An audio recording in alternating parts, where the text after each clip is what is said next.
Hola, mi nombre es Nadia y les voy a hablar sobre el sistema inmune. En esta presentación iniciaré con una breve introducción. Posteriormente pasaremos con los acontecimientos históricos más importantes. Hablaré sobre las células inmunes básicas, la diferencia entre tejidos linfóides asociados y por último daré unas conclusiones. Para iniciar necesitamos saber el significado del término inmune. Este se asocia a un mecanismo de protección. Se deriva de la palabra latina immunis, que significa libre, exento de ciertos oficios, obligaciones, impuestos y castigos. El término es aplicado a personas que después de haber pasado por una enfermedad infecciosa quedaban exentos de ataques posteriores de esta misma enfermedad. En el sistema inmune no existe un órgano definido, ya que es un conjunto de tejidos, células y moléculas que interaccionan y forman un frente común para integrar una respuesta, la llamada respuesta inmune. La mayoría de las veces esta respuesta es de naturaleza defensiva y se produce ante un agente exógeno o endógeno, que resulta extraño al organismo, denominado antígeno. El sistema inmune está capacitado para reconocer lo que le es propio y así mantener la individualidad del organismo. Y solo por mencionar, este sistema de defensa se divide en dos grandes grupos: la inmunidad innata, que defiende al organismo rápidamente y de forma inespecífica, y la inmunidad adaptativa, que es específica contra los agentes agresores y actúa de forma inmediata. Si bien la inmunidad ha acompañado al ser humano en su evolución, los primeros testimonios humanos de su existencia fueron plasmados por Túcides en las guerras del Peloponeso, en el año 431 a.C., en esta obra el general griego describió una gran epidemia que azota a Atenas. Remarca que no se sufre la enfermedad dos veces y de padecerla, la recaída nunca es mortal. Se dice también que los turcos y los chinos evitaban la aparición de la viruela al realizar pequeños injertos de costras pulverizadas en la piel de los pobladores, así como también mediante la inhalación de este polvo.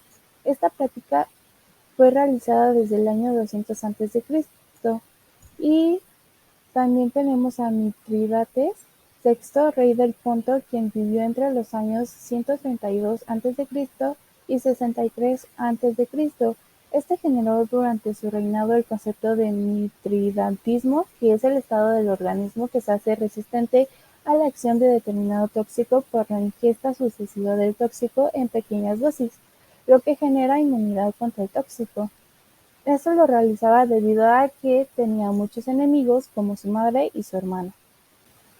Remontaremos a la descripción del médico romano Cornelius Celsus sobre la inflamación, quien de manera magistral lo define en 4 puntos básicos: dolor, calor, rubor y tumor. En el siglo XVI, los ingleses descubren que turcos y chinos evitaban la aparición de la viruela a través de la escarificación, posteriormente denominada variolización.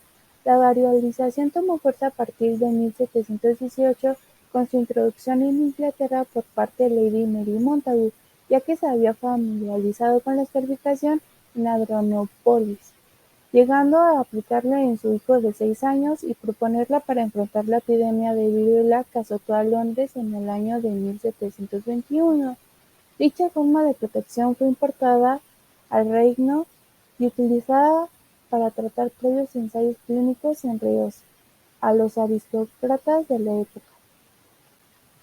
En 1770 el granjero Benjamin Guesty había llegado a escarificar a su mujer y a sus hijos, aplicando luego material purulento vacuno. Ninguno se enfermó. Benjamin utilizó pus de ulceraciones causadas por las infecciones con viruela de las vacas, las cuales eran transmitidas a las ordeñadoras, y observó que la viruela vacuna las había inmunizado contra la viruela negra, y realizó varias vacunaciones en la población, pero nunca recibió reconocimiento por sus trabajos. En cambio, Edward Jenner, en 1796, organizó y preparó el protocolo fundador de la inmunología experimental en la medicina occidental. Para el efecto eligió al niño James y a Sarah Nelmes, una joven lechera. En primer lugar, inoculó al niño James con sus precedentes de las lesiones de la lechera que tenía en sus manos, y a las 6 semanas repitió el experimento, pero esta vez con pus proveniente de una lesión activa de viruela humana. El niño no se enfermó, así que Jenner, más tranquilo, aumentó la dosis un mes después y lo volvió a inocular. Resistió al embate de la viruela y Jenner saltó a la gloria.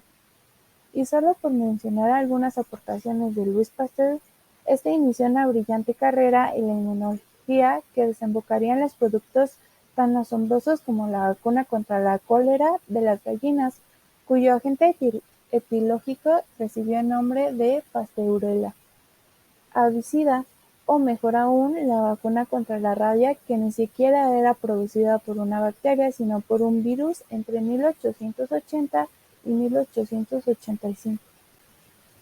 Las células con función inmune proceden por diferenciación de las células madre presentes en la médula ósea. Este proceso se conoce como hematopoiesis. El proceso hematopoyético por el que las células madre pluripotentes se diferencian en las células de estirpe mieloide y linfoide que darán lugar a glóbulos rojos, plaquetas y los diferentes tipos de leucocitos o glóbulos blancos. Las células con función inmune más relevantes son los leucocitos o células blancas, entre los cuales se encuentran diferentes subtipos dependiendo de su estructura y función. Entre ellos destacan los neutrófilos, macrófagos, linfocitos B, linfocitos T y células dendríticas. De todas ellas veremos cómo se diferencian y sus principales características funcionales. Los neutrófilos pertenecen al grupo de leucocitos poliformonucleares. Tienen como función principal la de fagocitar y destruir patógenos. Se encuentran en continua renovación debido a que su vida media es de tan solo varios días. Son células de gran tamaño con un núcleo cementado en varios lóbulos y gran cantidad de gránulos en su citoplasma con enzimas líticas, con capacidad de destruir microorganismos. Tienen un origen similar a los macrófagos, ya que proceden de un precursor común, la unidad formadora de colonias granulocíticos macrófilas, presente en la médula ósea. Los macrófagos, cuando los monocitos se encuentran en los tejidos, sufren ciertas modificaciones. Se le conocen como macrófagos, aunque pueden recibir distintos nombres según el tejido donde se encuentran. La función principal de estas células es la de fagocitar cuerpos extraños como la de bacterias, sustancias de desecho de los tejidos, y también en ciertas circunstancias actuar como células presentadoras de antígenos y produciendo citocinas proinflamatorias. Asimismo, estas células poseen capacidad de adherirse a los tejidos y de moverse sobre los mismos y pueden sobrevivir al menos durante meses. También tenemos las células dendríticas, que son las células presentadoras de antígenos por excelencia y además poseen la capacidad de transportar estos antígenos desde los tejidos hasta los ganglios. Se encuentran distribuidos por todos los tejidos y derivan de los progenitores de la médula ósea que circulan por la sangre como precursores inmaduros hasta que migran a los tejidos donde maduran y se diferencian.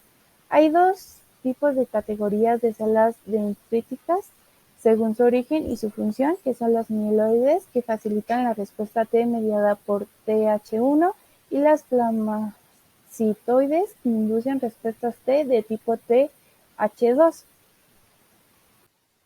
Ahora bien, los linfocitos son células que poseen un núcleo muy voluminoso y sufren un proceso muy complejo de maduración, desde las células madre progenitoras. En humanos maduran bien en la médula ósea los linfocitos B o en el timo los linfocitos T. Los linfocitos B son células que se caracterizan por producir inmunoglobulinas. Cuando los linfocitos B se activan, se transforman en células plasmáticas que son más grandes, muy ricas en retículo endoplasmático y están especializadas en la síntesis y secreción de grandes cantidades de IgCs.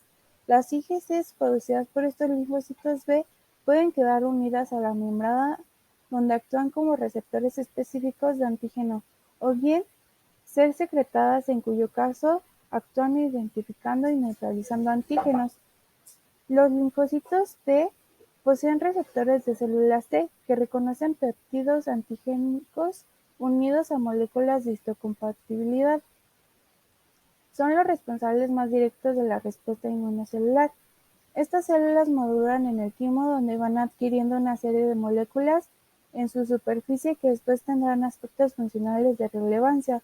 Los linfocitos T presentes en sangre representan alrededor de 40 a 60% del total de linfocitos periféricos y son una población celular muy heterogénea formada por varios tipos celulares con funciones diferenciadas. Las distintas células del sistema inmunológico se asocian, desde el punto de vista morfológico, con la finalidad de cooperar de manera funcional, dando lugar a agrupaciones celulares que están asentadas sobre una red tridimensional de fibras y células reticulares, formando lo que hoy se conoce como tejido linfoide. De manera funcional, el tejido linfoide se clasifica como primario o secundario según la capacidad del sitio para producir y diferenciar linfocitos T y B, de manera que adquieren un repertorio específico de receptores mediante los cuales pueden reconocer antígenos de manera específica. Los tejidos linfoides primarios son el timo, donde maduran los linfocitos T, y la médula ósea en el adulto, donde maduran los linfocitos B. Los tejidos linfoides secundarios proporcionan el entorno para que los linfocitos interactúen entre sí o con células presentadoras de antígenos como células dendríticas, células dendríticas foliculares o macrófagos. Son los ganglios linfáticos donde se llevan a cabo el reconocimiento de antígenos endógenos y exógenos recogidos desde los tejidos. El vaso donde se lleva a cabo el reconocimiento de antígenos circulantes en sangre y tejidos linfoides asociados a mucosas, MALT y piel-sal, en los cuales se recolectan y presentan antígenos provenientes de los epitelios del cuerpo. Como conclusión puedo decir que la inmunología es una ciencia que ha crecido fuertemente en los últimos años, gracias al desarrollo tecnológico del siglo XXI y fines del siglo XX, lo que le ha permitido consolidarse como una rama independiente de la microbiología. Debido a esto se ha logrado no solo entender por qué existen ciertas enfermedades, sino también encontrar soluciones y tratamientos a estas para mejorar la salud de muchas personas alrededor del mundo. Algunas recomendaciones para fortalecer el sistema inmune pueden ser hacer actividad física regular, evitar fumar o beber alcohol en exceso, beber suficiente agua natural, mantener un peso saludable y dormir lo suficiente. Por último, aquí se encuentran las referencias utilizadas para esta presentación.